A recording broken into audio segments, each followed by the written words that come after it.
We all have those times where we got hurt over something dumb. Sometimes from dumb circumstances, and sometimes from dumb actions. So for this video, I thought I'd share some of my own dumb injuries and stupid scars. In our first story, I was about 8 or 9 years old. My mom looked into our backyard one day and observed that it was a minefield of tall grass and dog poop. She asked me to clean up after the dog while she mowed the lawn. This proved to be an awful idea. So I started scooping poop on one side, and my mom started cutting grass on the other. At one point, I looked up from my labors and immediately regretted it.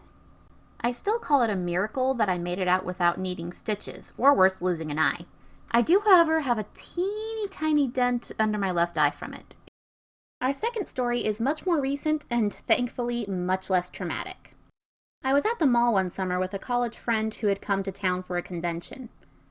As we browsed a popular lotion shop, I bumped into a nearby display with my arm. Naturally, this attracted an employee who came over to help and then nearly fainted. I looked down and saw that my little bumpin' had left a big old cut on my arm. Thankfully, it didn't hurt as bad as it looked. We cleaned up the cut, got a bandage on it, and that was that. I do still feel bad about knocking down that display, though.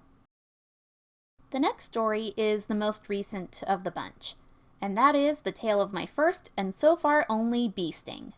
I'd just arrived from my volunteer shift at my local cat rescue, and to sign in I had to check my phone for the time.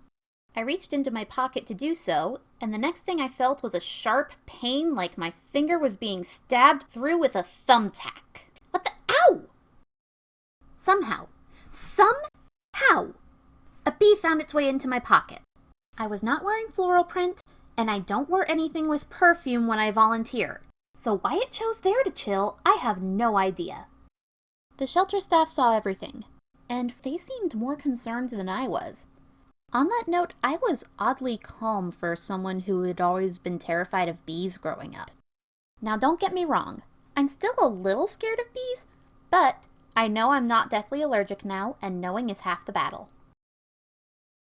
Now this next injury was unequivocally my fault. Like most high schoolers, I didn't do the best job of keeping my room clean, especially the floor around my bed. I paid for this one day when I stepped on a mechanical pencil at just the right angle for it to shoot a piece of lead into my bare foot. I still have a mark there. I don't know if the pencil lead ever dissolved, or if it's still just chilling inside my right foot after all these years. But there's one thing I do know. This is why you clean your room. Or at the very least, keep your pencils off the floor. Our fifth and final story predates the flying rock story by at least a year. Probably 2. I was playing on the stairs outside my babysitter's first floor apartment.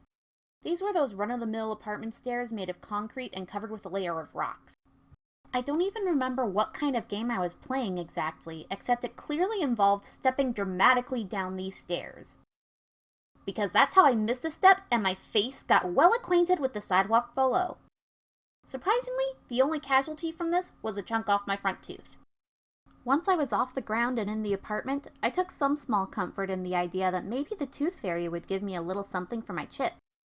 Then my mom told me that night that the tooth fairy didn't pay for broken adult teeth. The little cheapskate. Now my tooth did not stay chipped for long. My mom made sure I only had one school picture with my front tooth broken before we got me into a dentist chair to get a cap on that sucker. Now you wouldn't even know it unless I pointed it out. Come to think of it, for a video titled Stupid Scars, the only really noticeable one is like the arm scar from the second story. Whatever, it's catchy. Thank you all for watching. I hope this video was worth the wait, and on that note, I'm sorry about the wait. But I mean, I do work a full-time job, so, you know. Anyway, got any stupid scar stories of your own? Feel free to drop them in the comments. Until next time, take care and watch for flying rocks.